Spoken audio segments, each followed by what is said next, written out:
ကဲ2013ခုနှစ်ဟောင်ကောင်မြို့ကိုပြန်သွားကြည့်ကြရအောင်ဒီလောက်ခေတ်မီတိုးတက်နေတဲ့မြို့ကြီးတစ်မြို့မှာပေါ့နော်တိတ်ပံပညာကိုရောယုံကြည်မှုကိုပါတခါတည်းစင်ခေါ်လိုက်တဲ့ဖြစ်ရတစ်ခုပေါ်လာမယ်လို့ဘသူကထင်ပါလဲကဲဆရာဝန်တယောက်အဖြစ်နဲ့ဒုတိယနှစ်ပဲရှိသေးတဲ့ကိုမြင်အောင်ချိလိုက်ရအောင်ကိုယ့်အရေးချင်းကိုယုံကြည်မှုပြည့်ရှိနေတဲ့အချိန်ပေါ့ကြောက်စရာကောင်းတဲ့ဒဏ်ရာတွေမတော်တဆမှုတွေအစုံပဲတွေ့ဖို့ပြီးတာဒါပေမဲ့တနည်းမှာတော့ကိုတင်ခဲ့တဲ့မြစေပညာစောက်ဒီထဲကဘာညမှမကိုက်နေတဲ့လူနာတယောက်ရောက်လာတယ်။သူ့ရဲ့ဒဏ်ရာကဓာတ်ဒဏ်ရာလိုချောမွေ့နေတာမျိုးမဟုတ်ဘူး။ဘယ်လိုဆက်ပစ္စည်းမျိုးနဲ့မှလည်းဒီလိုဖြစ်မှာမဟုတ်ဘူး။လက်မောင်းကိုဖခုံးစစ်ကနေအစိမ့်လိုက်ဆွဲဖြုတ်ခံထားတာလိုမျိုးဖြစ်နေတာ။ဆိုတော့သိပ္ပံပညာကချက်ချင်းဖြစ်မပေးနိုင်တဲ့မိဟုံးတစ်ခုနဲ့အတူဒီမယုံနိုင်စရာဇလန်းကအတိအကျဒီနေရာကနေစတော့တာပဲလူနာကတော့တုံလို့ခြောက်ချမ်းနေတာပေါ့သူ့လက်မောင်းကလည်းလက်မောင်းလို့တော့ပြောလို့မရတော့ဘူးကြည်မွန်းနေတဲ့အသားတစားလို့ပဲစစ်စစ်ကြီးရဲ့ဆရာဝန်ကတော့စေပညာအရ avulsion injury လို့ပဲပြောလို့ရတယ်ဆိုလိုတာကတော့ဆွဲဖြုတ်ခံရတဲ့ကြံရပေါ့ဒါပေမဲ့အောင်းဆရာကောင်းတာကဒီလိုဖြစ်ဖို့လိုတဲ့အားကတာမန်လူတယောက်ရဲ့အားထက်အစာပေါင်းများစွာတားလွန်နေတယ်လူတယောက်ရဲ့ခွန်အားလို့ဘလူးမောက်ကိုထင်စရာမရှိဘူးစေးဖွဲ့တစ်ခုလုံးခေါင်းချောက်သွားတာပဲဒါဒီလူဝဆန်းကျက်မှုရဲ့အစာပဲရှိပါသေးတယ်ဒါနဲ့ပဲလူနာကိုခွဲစစ်ခန်းနဲ့အမြန်ဆုံးတွင်းလိုက်ရတယ်ခွဲစစ်အခွဲက9နာရီကျော်လောက်လူနာရဲ့လက်မောင်းအစာအနာလေးကိုကယ်တင်ဖို့အသေးအတန်စူးစမ်းခဲ့ရတယ်နောက်ဆုံးတော့လူနာချင်းတွေကိုတင်းငင်းအောင်လုံနိုင်ခဲ့တယ်ဒါပေမဲ့အဲ့ဒီချိန်တစ်လျှောက်လုံးခွဲစစ်ခန်းထဲမှာရှိတဲ့လူတိုင်းရဲ့ခေါင်းထဲမှာမေခွန်ကြီးတစ်ခုကစိုးမိုးနေခဲ့တယ်။ဘာကောင်ကလူတယောက်ကိုဒီလိုကြောက်စရာကောင်းတဲ့တရားမျိုးရအောင်လုပ်နိုင်တာလဲဆိုတာပဲ။နောက်တစ်နေ့မှာတော့ဆီယဝန်ကလူနာစီကိုထောက်ပြီးမေးခွန်းမေးတယ်။သူကတော့ယွတ်တိရှိတဲ့အဖြစ်တစ်ခုခုကိုမျောလင့်ထားတာပေါ့။ဥပမာလင်ယာတိုးဆက်ပစ္စည်းနဲ့မတော်တဆဖြစ်တာတော့ဘာတော့တစ်ခုခုပေါ့။ဒါမဲ့သူကဘယ်လိုဖြစ်တာလဲလို့မေးလိုက်တဲ့အခါလူနာရဲ့မျက်လုံးတွေကရုတ်တရက်ပြူးချလာတယ်။အဲ့ဒါကဒဏ်ရာကြောင့်နာကျင်လို့ဖြစ်တဲ့ပုံစံမျိုးမဟုတ်ဘူး။ဒါကတဘာဝလိုနဲ့ကြောက်ရွံ့မှုမျိုး။ဆိုတော့သူပြောပြရမယ့်ဇလန်းကဘယ်လို့မှရိုးရှင်းမှာမဟုတ်တော့ဘူးဆိုတာသိချသွားပြီ။ဟုတ်ပြီ။ကဲအခုတော့တန်ရှင်းတရက်နေရဲ့စီးရုံခန်းထဲကနေခဏထွက်ပြီးအဖြစ်ပြက်ဒီရဲ့မြစ်ဖျားခံရလူနာနဲ့အတူဝေးလံခေါင်ဖျားတဲ့ငါးပန်းရွာလေးစီကိုလိုက်သွားကြည့်ကြရအောင်သူကအဲ့ဒီမှာတောင်သူတယောက်အငင်နဲ့ငင်းချမ်းတဲ့ဘဝတစ်လီတစ်ခုစားဖို့ရောက်လာခဲ့တာဒါပေမဲ့သူမသိခဲ့တာကသူစိတ်ဖြိုးဖို့ရွေးလိုက်တဲ့မြေခွက်လေးအောက်မှာ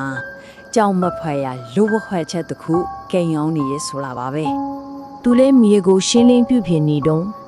ခုဆိုတဲ့အထံနဲ့တူသူ့ပေါက်တူကမာကျော်တဲ့အရာတစ်ခုကိုတွားရိပ်မိတယ်။ဘာများလဲဆိုပြီးဆက်စုပြီးဆက်သူကြည့်လိုက်တော့ဟုတ်တယ်လူရိုးစုတစ်ခုကိုတွေ့လိုက်ရတယ်။ဒီမှာပဲသူ့ကံကြမ္မာကိုအပြောင်းလဲဖြစ်စီမဲ့အခက်အတန့်ရောက်လာတော့တာပဲ။သူကဒီရိုးဒီကိုအရေးကြီးမလုပ်ပဲရှေ့ကြနေလောက်ပြီးဆိုပြီးလဲကွင်းဘေးကိုဖြစ်သလိုကောက်ပြီးပြစ်တင်ထားလိုက်တယ်။သူစိတ်ထဲမှာတော့ဒီရိုးတွေကရှေ့ကြနေပြီးဒီအယိုးပိုင်ရှင်ရဲ့ဝိညာဉ်ကလည်းလောကကြီးမှာရှိတော့မှာမဟုတ်ဘူးလို့တွေးလိုက်တာပဲပခုံးတစ်ချက်တွင်ပြီးအယိုးဒီကိုလွှင့်ပစ်လိုက်တဲ့သူ့ရဲ့အဲ့ဒီပေါ်စားတဲ့ပြုမှုလေးတစ်ခုကအင်မတန်မှကိုကြီးမားတဲ့အမားကြီးတစ်ခုဖြစ်သွားလိမ့်မယ်လို့သူဘလို့လို့တီးမှာလဲသူကညင်သက်စွာအိတ်ဆက်နေတဲ့အရာတစ်ခုကိုတွားပြီးတော့နှိုးလိုက်မိပြီအဲ့ဒီညတဏီကောင်အလုံးလောက်ထားလို့ပင်မနွမ်းနေနေတဲ့တူဟာအိယာဝင်လိုက်တယ်အထီးချန်လဲလို့အင်္ဂလိပ်ရဲ့တိတ်ဆိတ်မှုကတော်တော်လေးကိုနှက်ဆိုင်တယ်ဒါပေမဲ့သူတယောက်တည်းတော့မဟုတ်တော့ဘူးတဆုံတရာကနိုးထလာခဲ့ပြီပြီးတော့အဲ့ဒါကသူ့စီကိုအိုးတီးပြီးလာနေခဲ့ပြီရုတ်တရက်ပဲတုံးဆိုတဲ့အတန်အကျယ်ကြီးနဲ့အတူညရဲ့တိတ်ဆိတ်မှုကိုချိုးဖျက်လိုက်တယ်တကားကပွင့်ထွက်သွားတာအထဲကိုကြိုကျင်းမဝင်လာတာပြီးတော့တကားဝမှာရက်နေတဲ့အဲ့ဒီပုံကြီးကလေသမားရဲ့မညံတဲ့မှာတူတစ်ထက်လုံးဆွဲထင်ချမ်းရတော်စီမဲ့ပုံကြီးတစ်ခုဖြစ်လာခဲ့တယ်။အိမ်ကျဲဝင်လာတဲ့ဧည့်သည်ကရှေ့ကြလုံးနဲ့ဥဝတ်စားတွေဝတ်ထားတဲ့အဖိုးအိုဒီရောက်သူ့မျက်နာက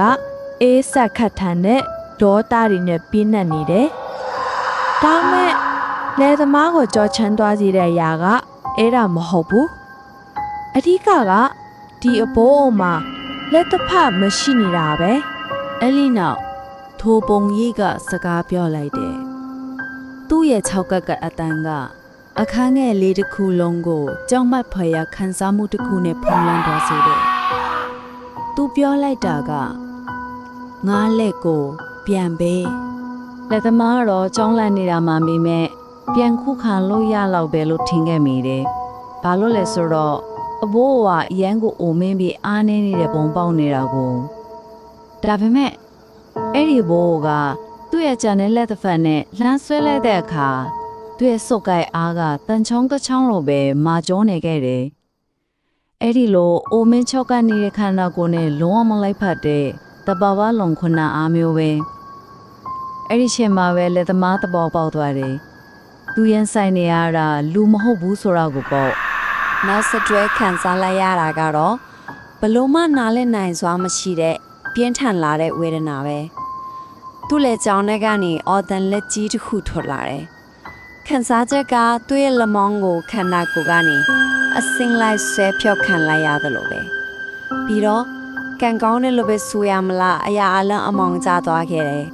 အေးစေယုံရဲ့တန်ရှင်းပြီးယူတီရှိတဲ့ကဘာစီကိုပြန်လွှားကြည့်အောင်ဆရာဝန်ကဒီမယုံနိုင်စရာကောင်းတဲ့ဇလန်းကိုနားထောင်ပြီးတဲ့နောက်မှာတော့ခေါင်းခါတာကလွယ်လို့ဘာမှမတတ်နိုင်ဘူးသူစိတ်ထဲမှာဒါလားစိတ်မတမ်းမှရေးရမယ်ဇလန်းမဟုတ်ဘူးကြောက်စရာကောင်းတဲ့ရုပ်ရှင်ဇလန်းကြီးဖြစ်နေပြီလို့တွေးမိတယ်သူ့ရဲ့စိတ်ပညာရတုံးသက်ချက်ကတော့ရှင်းရှင်းလေးပဲလူနာဟာပြင်းထန်တဲ့စိတ်ပိုင်းဆိုင်ရာထိခိုက်မှုတစ်ခုခံစားနေရပြီးဒဏ်ရာကြောင့်ဖြစ်လာတဲ့စိတ်ချောက်ချမှုတစ်ခုပဲဖြစ်ရမယ်ဆရာဝန်ကသူ့ရဲ့တုံးသက်ချက်ကိုလူနာရဲ့တားဖြစ်သူကိုရှင်းပြတယ်ဒါပေမဲ့တားဖြစ်သူကတော့စိတ်နှခွာဖြစ်နေတယ်တစ်ဖက်မှာဆရာဝန်ရဲ့စကားတွေကယူသရှိရဆိုတာသူနားလဲတယ်ဒါပေမဲ့နောက်တစ်ဖက်မှာလည်းသူ့အဖေမြေလုံးတွေကစစ်မှန်တဲ့ထိတ်လန့်မှုကိုသူမြင်နေရတယ်။ကြီးအိမ်မဆိုးရည်တဲ့မှာသိပ္ပံပညာကရှင်းပြနိုင်တဲ့အမှန်တရားတစ်ခုများတကယ်ပဲရှိနေနိုင်မလား။သူ့အဖေကိုတကယ်ပါဖြစ်ခဲ့လေဆိုတာသိကျင်စိတ်ကြောင့်တားဖြစ်သူကတက်တိရှိတဲ့ဆုံးဖြတ်ချက်တစ်ခုကိုချလိုက်တယ်။သူကိုယ်တိုင်အဲ့ဒီရွာကိုတွားမယ်။သူ့အဖေရဲ့အိမ်မက်ဆိုစတင်ခဲ့တဲ့အဲ့ဒီနေရာကိုတွားပြီး